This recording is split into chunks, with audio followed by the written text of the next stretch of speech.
பார்த்து வருகிறோம்.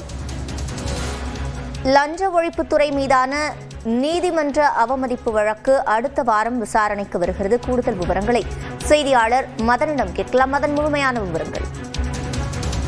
தமிழக நகராட்சி நிர்வாகம் மற்றும் குடிநீர் வழங்கல் துறையில் உதவி பொறியாளர், இளநிலை பொறியாளர் உள்ளிட்ட சுமார் 2500க்கும் மேற்பட்ட பணியிடங்களுக்கு அந்த நியமனங்களுக்காக சுமார் 634 கோடி ரூபாய் லஞ்சம் பெறப்பட்டதாக கூறி இது தொடர்பாக வழக்கு பதிவு செய்ய வேண்டும் என்று அமலாக்கத்துறை தமிழக டிஜிபிக்கு ஏற்கனவே ஒரு கடிதம் அனுப்பியது.